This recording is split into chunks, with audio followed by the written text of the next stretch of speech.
Hey, friends. Jeromy Darling, really happy to be back with you and introduce this next conversation with the Christian Democrat in Sweden, Maria Maric, mother of four, really classy gal. We had a great conversation earlier this afternoon that we pre-recorded for you, and you're going to see that coming up next. But I just wanted to say it's always a good reminder, for all of us here in America trying to get our Solidarity Party moving to remember that there are folks all over the world in very similar situations to ours that have sort of paved the way, working in third parties and in different systems than America. And so I think you're really going to like what Maria had to share this afternoon as we continue to craft our vision and work towards a more unified party and a viable third party here in American politics. Here's the clip. Well, hello, ASP viewers. This is Jeromy Darling, based out of Minneapolis, Minnesota. Some of you, probably most of you, meeting me for the first time. Very happy to have you here, and very thrilled, of course, to welcome Maria Maric, all the way from Sweden. I think you're 5 hours ahead of us right now. Is that right? I think so too. Yeah, it's afternoon here, so yeah. Well, thank you for taking me. some time out of your day here for us, and we're so thrilled to have such great partners really all over the world. And we just wanted to take some time here to talk about some of the things you're doing in Sweden, some of the things we share in common, maybe get a little advice from you because you're kind of a little further ahead of us in the process. But I thought before we do any of that, I just give you some time to introduce yourselves to our viewers and to share your story. Yeah, so I'm Maria Maric from Sweden, and actually, many years ago, I studied political science. I was very interested in what makes people engage in politics, and actually, I was looking a lot about the post-communist parties and their way forward towards democracy.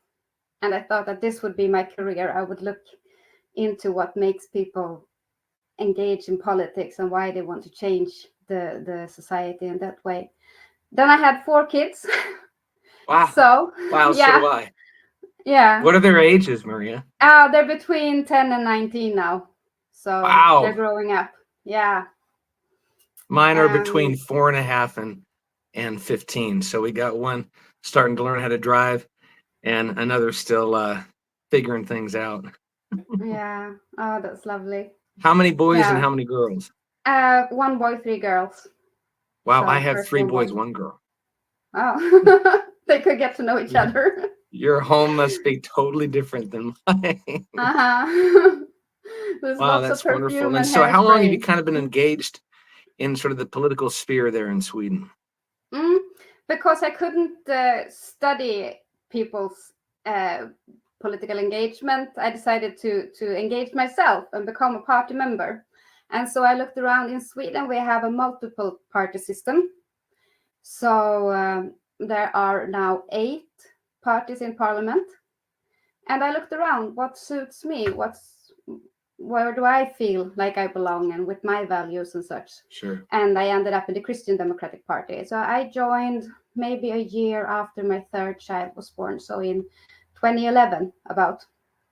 Wow. And I thought, wow, I will just, yeah. roughly around the time we got started ourselves here in America. That's amazing.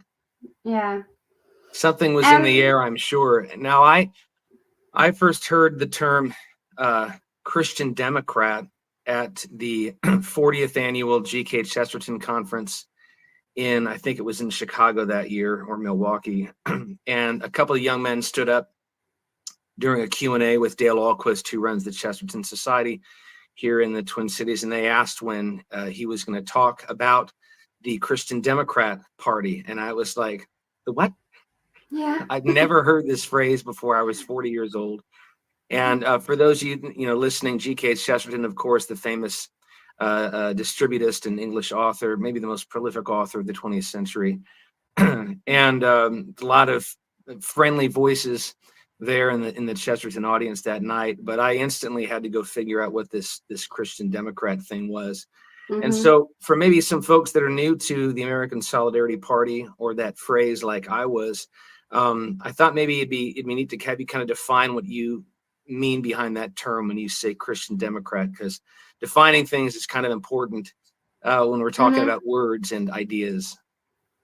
Well, if you look at the political spectrum otherwise, like from left to right, and you have like conservatives, at least I know that we use the words differently a bit in Europe and in America, but liberals and conservatives and also the start of the communist parties, came about around the French Revolution, and the Christian Democratic Party came later. The Christian Democratic movement came a bit later because after the Second World War, when we saw all of these atrocities against people, being killed for being Jewish, for being homosexual, for being different from others, Romas and all kinds of people. We saw in Europe, and especially in Germany, that we saw that all the other parties and all the other groups had in some way participated or not been enough against Nazism. And we had to start a movement that was concentrating on the dignity of the human being. Right. Because it was clearly shown that all people were not treated with the same dignity and not regarded like that, because Nazis didn't see some people as humans, and they exterminated people like vermin. So that was the start of all the small Christian parties coming together and saying, well, we believe that there's an inherent dignity, and we have to build our society around that. So all of continental Europe had Christian democratic parties that started this rebuilding after the Second World War. Wow, that's very fascinating. Obviously, that's maybe the greatest sticking point today, at least in the American political scene, is really boils down to what it means to be a human being, and what is the worth of a human being, and value of a human being, and how ought a human being be treated. And a lot of that, I'm sure, came out of the bloodline. Yeah, and I would also say something that's really crucial to Christian democracy is that it looks about the relationships between people. It's like, yes, sure, I am in some way an individual, but I'm also part of my family. I'm my husband's wife, I'm my father's daughter and such. And those relationships, they build who I am and my place and how I can contribute with my special abilities that comes from this. Whereas some other political movements rather see you like as an individual, and that's the most important thing, that you're getting your rights. And some see you as a collective. It's important on a group level. But the Christian democratic viewing is like, you are invaluable, and you become someone through your relationships. And that's therefore the politic has to be supportive of family and of community. Right. Yeah, a healthy polity, a healthy understanding of our autonomy, but also our duty to our fellow man is has been really lost, at least in my lifetime, in favor of the kind of extreme politics and cults of leadership that have developed around, our presidents in particular. But this actually leads into the next question I had. What are some differences between the political systems in Sweden versus America as you see it? Well, as I mentioned before, we have a multi-party system, and right now 8 parties are part of the parliament. We have 349 seats in the parliament, and these are divided in proportion of the vote that you get. So it has not been for a very long time that one party has the majority. You always have to form coalitions, and you always have to compromise, which we as Christian Democrats see as a good thing, because we see the fallibility of man as like one person cannot have all of the truth in a way, all of the best solutions. So it's a good thing to try your solutions and talk with other people, and in some way compromise, but not compromise away your soul. Not about you have to still keep in mind all the relationships that people have with each other and the dignity. So that's a huge difference, because for you, whoever wins is president. So it's easy in a way. And it also makes for a strong president. So that's a good thing. I wouldn't say like this is better or that is better. We have chosen our system, you have chosen yours, and it goes for a very strong president. So yeah, it's interesting. One of the things that drew me to the American Solidarity Party was that what you guys have over there. You said 8 major parties. I think we're maybe the only democracy in the world here in America that just really has 2. And it was this pendulum swing. About every election or every other election, we just swung hard this way and then we swung hard that way. And I've been told since I was 18 that this next election was the most important election in my life. And if my side didn't win, it was the end of the world. And both sides were saying that same thing. And I finally realized it seems like these parties can only exist under sort of a constant threat of a boogeyman, this undefeatable enemy that's always one win away from destroying the world. And I at one point just said to myself, that's sort of the definition of insanity, right?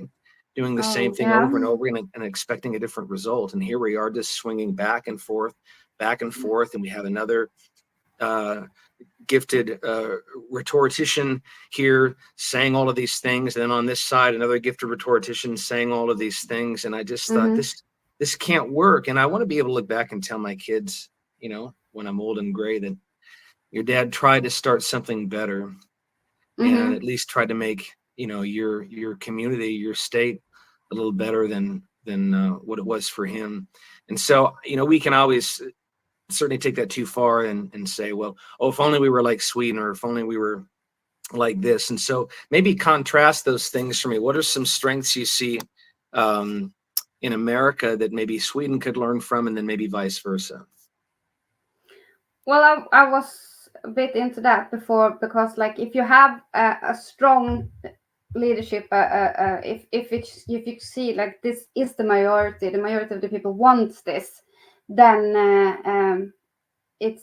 they have the power, they can do the changes that are needed, they don't have to compromise, they don't have to go home and explain to their party like I did this compromise, but we gained this other thing instead, which is for strong leadership for the whole term. But I also see that you have like a turnout around 66% last time, which was high. And for us, we are like 89-90% do vote. Wow.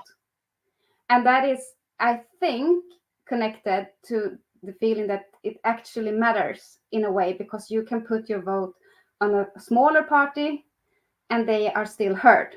Their voice are still heard. So actually, I was looking in I mentioned it to you. I sent an email about Maine and Nebraska that have, they're dividing a little bit more these electoral votes. And I think that could be interesting for your country to look at what happens with that. Because, as you say, like if you have a state with 2 million people and 1,000,001 votes that one way, and the other way, the 1,000,001 is going to win the whole state. Right. And some people might lose the will to vote, or they don't see the meaning in it. But so not going the whole way to Europe and our multi-party systems and so, but maybe divide a little bit and see what happens. And then also maybe for your parliament, like a small party could get 1 seat in the beginning. Right. It might be interesting.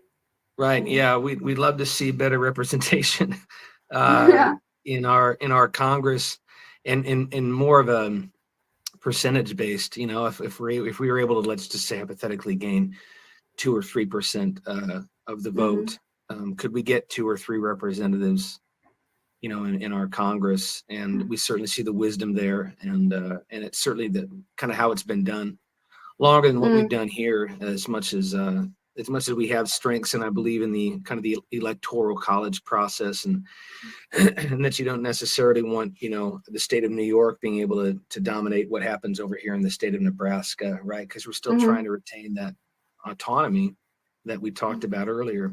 What are some priorities you see right now in Europe, just sort of on the European scale? Well, definitely we have had a lot of migration, and since Europe is like most countries are rich countries, we have good social security and such, but it's a hard way to get into the work labor market, because the minimum wages are very high and such. The people that are coming and have come the last, say, 20 years are still on the outside. So for many countries, it's like, how do you become German? How do you become Swedish? How do you become Finnish? When you have moved to this country, how do we merge our society, still having the right to your own religion and your own customs, but more coming together, like feeling that you're part of a society? That I think is a strength in America, because you can be American and something. But it's many of our countries are more based on ethnicity. So we have to solve this, and also climate crisis. Definitely, like there are debates on how big is the human influence on the climate, but we've seen in Spain this last week, like rain floods that came like in a day, what would be the equivalent of 2 meters of snow. What would that be for you? That's about maybe a man's height. So that's a lot, and we have to figure this out. So it's migration, it's funny. Climate, it's electricity. Right. Yeah.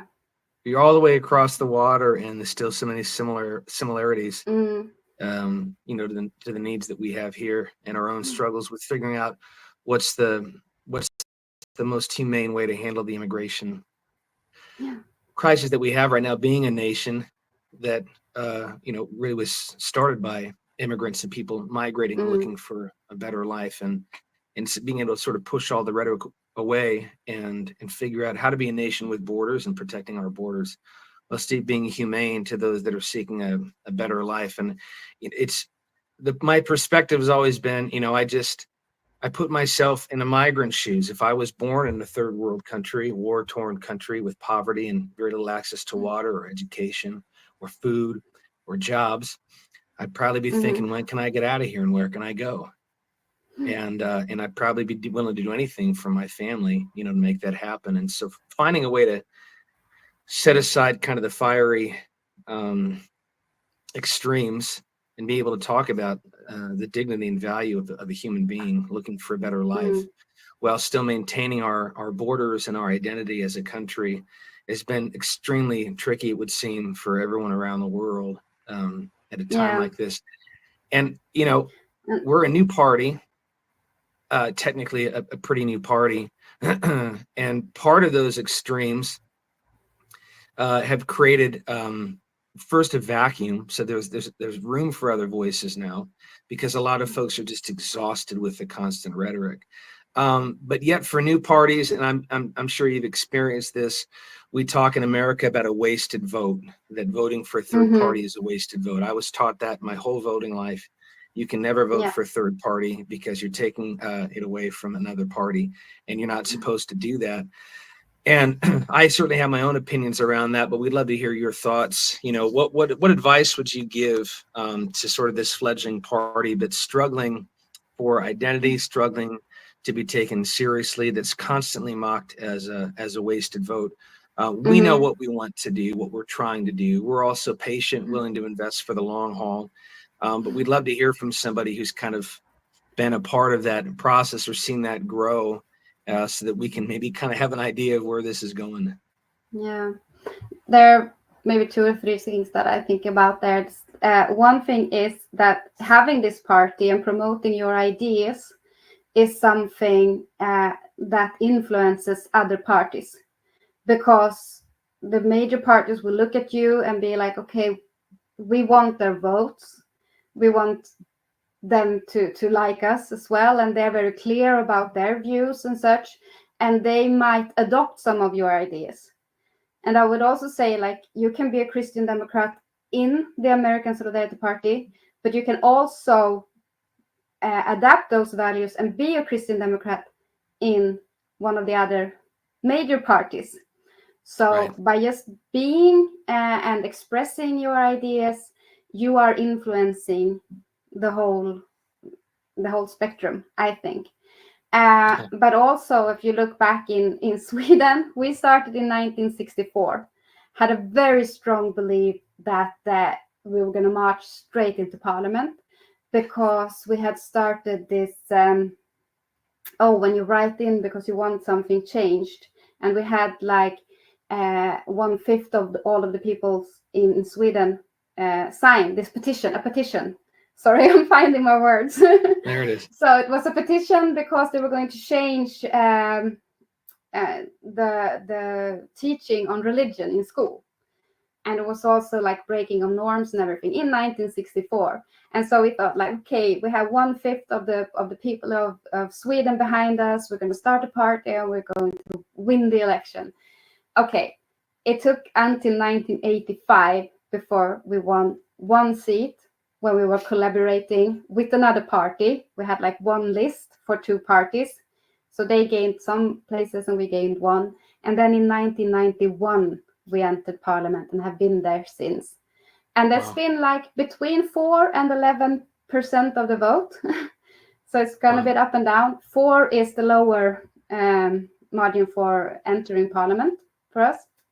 So right now we're in the majority, and so, but no, not like our party, but together in the coalition, we are leading Sweden right now. But it's taken a long time. It's taken a long time, and just to be in it for the long haul, and it's like promoting your ideas. I don't know.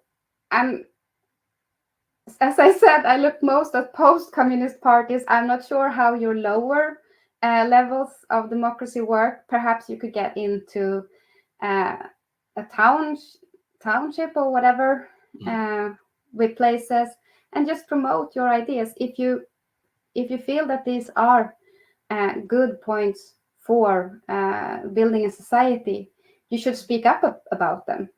Right. So. Right. Yeah, that's great advice. And it's probably said too much, but patience is a virtue. And we have a really good start, a really good base, I think, of folks that understand what we're trying to do. And we're working through those growing pains. I'm sure you can relate to that. And we're having our own growing pains, but really it's kind of a zeitgeist moment for third parties in America. There is an exhaustion with politics and exhaustion with extremism from both the left and the right. And I would say I personally was not looking for the middle. You know, how can I be a little left and a little right? But what we're looking for really is the center, which to me is different than the middle, or someone sitting on a fence who can't really decide. And that our stand is really the center of what is an ordered society. That's the family and the common good. And that's really where we stand and where I found a home. And there's certainly an urgency every year to grow and expand, but also recognition that might be around here for a lot longer than we all realize. And we're just going to keep plugging away. But your advice, I think, is just spot on. To be in it for the long haul, I think, is really our mantra. I really appreciate your time here. For us, the afternoon, I think for you, the evening, and just taking time to share your voice and your thoughts with us. It's just a great reminder that there are other folks out here all over the world that are in the fight with us, and that have been through some of the things we're going through right now, and share our values and our common interests, even all the way over in Sweden. So hopefully you can get over here to America sometime. And I would love that. I would love that, project. really. Yeah. I also like to recommend, you see this little logo on my side above my name here. This is the a Christian Democratic think tank that we have. You can find us with this logo on Facebook. And we have had a lot of different seminars, and some of them are in English. We had this spring with the participants from all the Nordic countries talking about what society based on the Christian democratic values could really look like. So I think that might be interesting also for your viewers. We will plug that for sure. Thank you so much for sharing that, Maria. Mm-hmm. You have a wonderful day, and we can't wait to talk to you again. Maybe we'll come back together after the November 4th elections coming up. We got a pretty crazy week ahead of us. Yes, that would be really nice. Well, thank you so much for having me. Yeah, God bless you and your family, and we'll see you next time. Thank you. Thank you all for tuning in tonight. Jeromy had to head out a little early to go pick up his kids, but I am very grateful to him for hosting Maria and conducting that interview. And I'm very grateful that Maria was able to join us on this weekend. So we have one more event today at 9 p.m. Eastern, 8 p.m. Central. Make sure you tune in to hear our keynote speech from our vice presidential candidate, Lauren Onak. And then we will be back tomorrow at 4 p.m. with a full schedule for tomorrow as well. So thank you for tuning in, and stay tuned. We've got a lot more good talks and interviews coming up. All right. Thank you all. And we look forward to seeing you later.